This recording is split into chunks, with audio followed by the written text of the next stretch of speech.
Now coming to the part 2 of the thyroid hormones. Uh, Coming to the physiological and pharmacological actions of the thyroid hormone. So the first action is the calorigenic action. Now in calorigenic action is that the thyroid hormones are essential for each and every cell for the oxygen consumption. So the thyroid hormone, they stimulate the oxygen consumption and heat production in all the tissues of the body. So they are essential for oxygen consumption and heat production. Except the cells of the brain, gonads, lymph nodes, spleen, thymus and the dermis. So they regulate the basal metabolic rate of the body. Now coming to the next action, that is on the growth. Thyroid hormones are essential for the intrauterine development as well as for the extrauterine development of the body. If there is deficiency of hormones, thyroid hormones during the intrauterine fetal life, it leads to the defective brain development. So there are a lot of defective brain development occurs and brain damage can occur. This can lead to the cretinism and mental retardation. Now deficiency of hormones after the birth can result in decrease in the growth. So linear growth will be hampered and the bone maturation is delayed. That is, there will be retarded bone age or there will be epiphyseal dysgenesis. So there is a marked delay in the epiphyseal maturation, delay in the bone maturation and epiphyseal dysgenesis can occur due to deficiency of the thyroid hormones after the birth.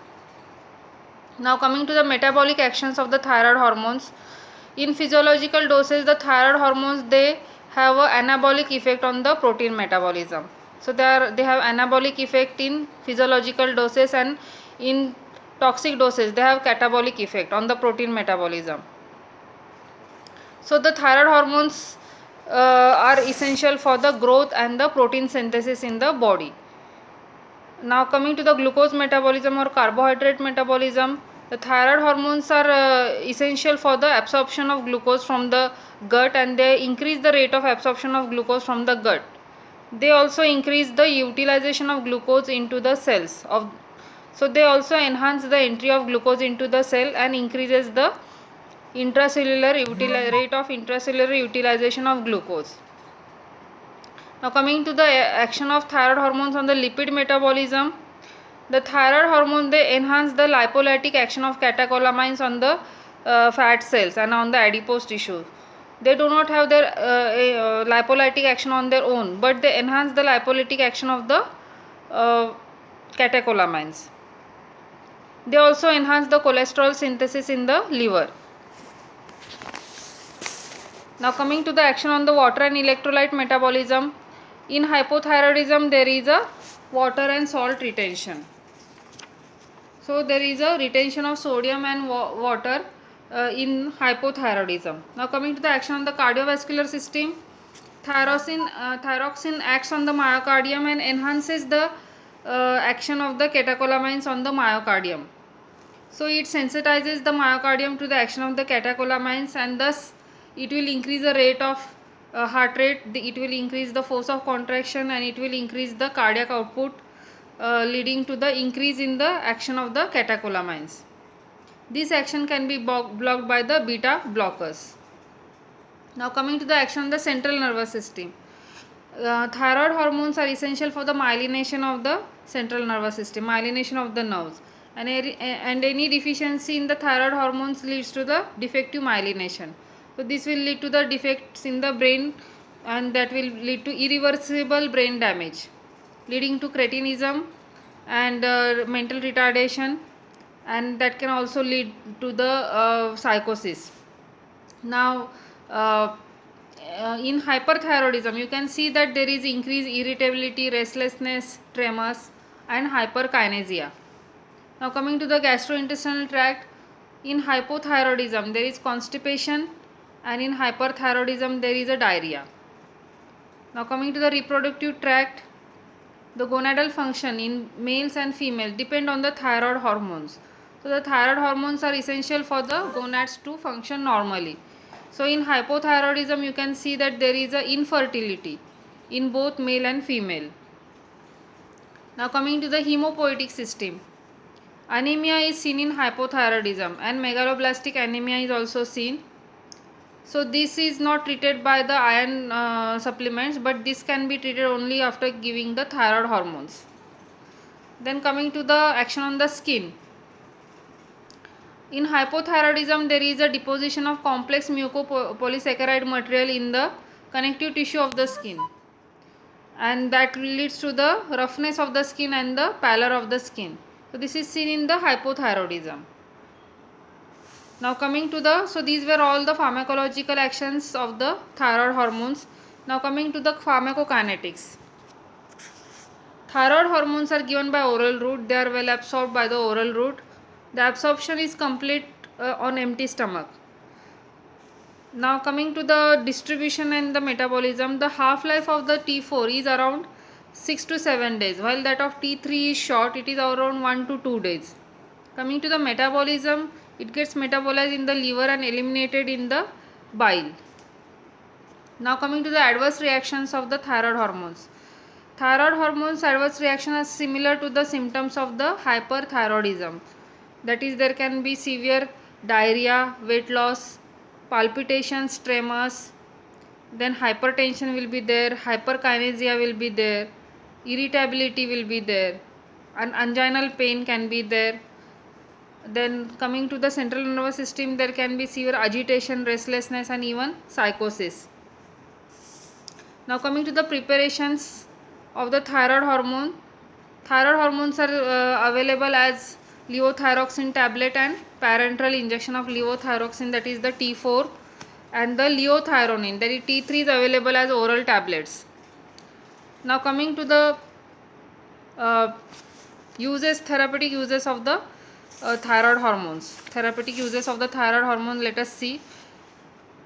Now thyroid hormones are used mainly as a substitution therapy in cretinism, that is the deficiency of thyroid hormone at birth.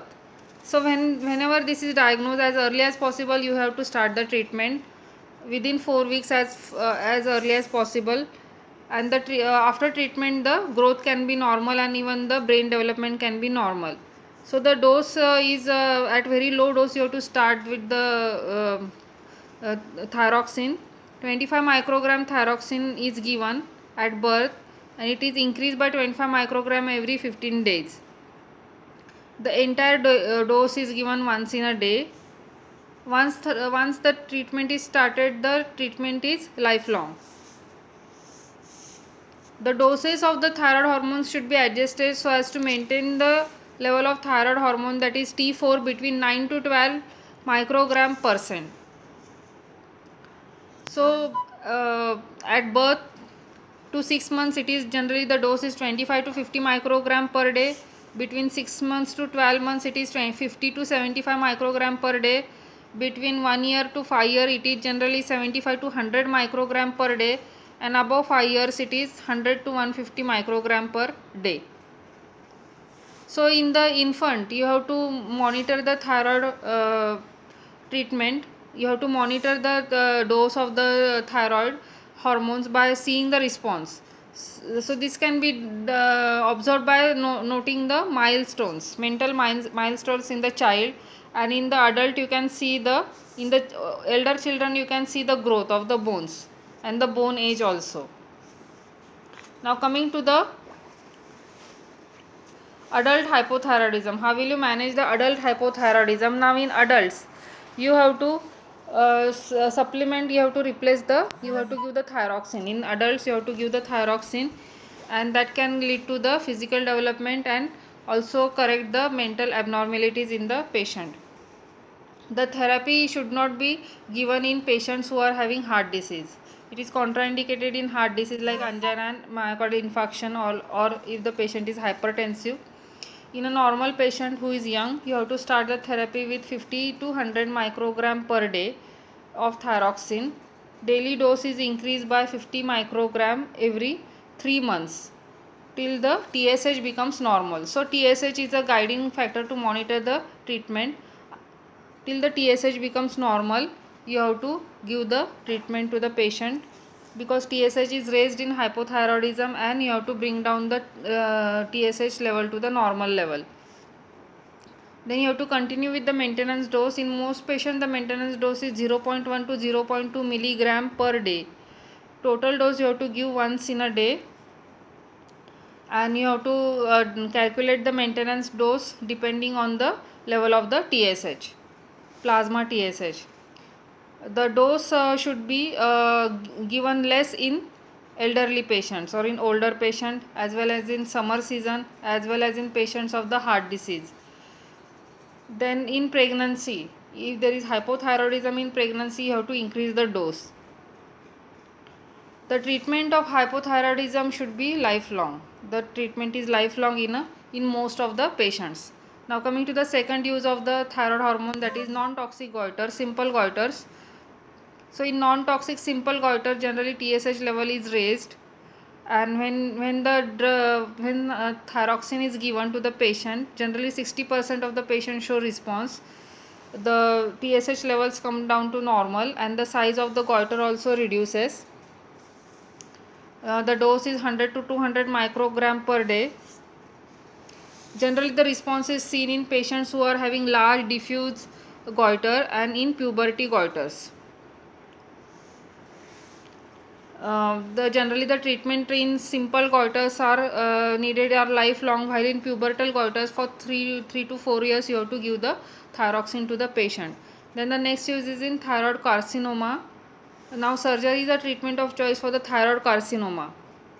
Generally surgery is followed by the radioactive radioiodine therapy in most of the patients, but sometimes thyroxine is given instead of iodine 131 after surgery. If the carcinoma is very small and well differentiated carcinoma, because when the carcinoma is small and well differentiated, they are TSH dependent. So the TSH is raised in such cases, and you have to give the treatment with thyroid hormones, and that will normalize the TSH levels. So these are the important uses. So the TSH levels are reduced to normal, and because TSH causes the growth of the tumor, so this is suppressed, and that is essential for the treatment. So generally thyroid hormone suppression therapy is given in papillary carcinoma of thyroid to suppress the raised TSH level and which prevent the stimulation of the growth of the tumor. So with this we finish the therapeutic uses. Now the another important use of the thyroid hormone is in myxedema coma. Now this is a medical emergency. Now how will you treat the myxedema coma? So it is a medical emergency, and generally seen in when the myxedema coma is precipitated by the certain conditions like the stress or the infection. So in such cases you have to give the treatment. It is a medical emergency. You have to diagnose the myxedema coma at the earliest, and the clinical features are the hypothermia, bradycardia, pleural effusion, pericardial effusion with coma. Then you have to estimate the level of T3, T4 and the TSH. You have to ask the previous history of any thyroid surgery, or you have to ask the history of any replacement therapy. Now the treatment of the myxedema coma is levothyroxine you have to give intravenously. Then intravenous glucocorticoid, that is hydrocortisone, should be given. Correction of the hypothermia is done by warming the patient. Then correction of the electrolyte balance should be done. Then ventilatory support is given for the when the respiration is depressed. Antibiotics are given if there is infection. So all are the symptomatic treatment you have to give, and you have to give the levothyroxine intravenously as well as intravenous hydrocortisone. And if levothyroxine is not available, you have to start with the leothyronine. So leothyronine is a drug of choice generally in myxedema coma. Parenteral preparation if not available, then you have to start with the levothyroxine, which gets converted to the T3 in the body. So with this we have finished the thyroid hormones. So in today's class we have seen about the synthesis of the thyroid hormone, release of the thyroid hormone, mechanism of action of the thyroid hormone, pharmacological actions of the thyroid hormone, preparations of the thyroid hormone, therapeutic uses and adverse reactions of the thyroid hormone. Thank you.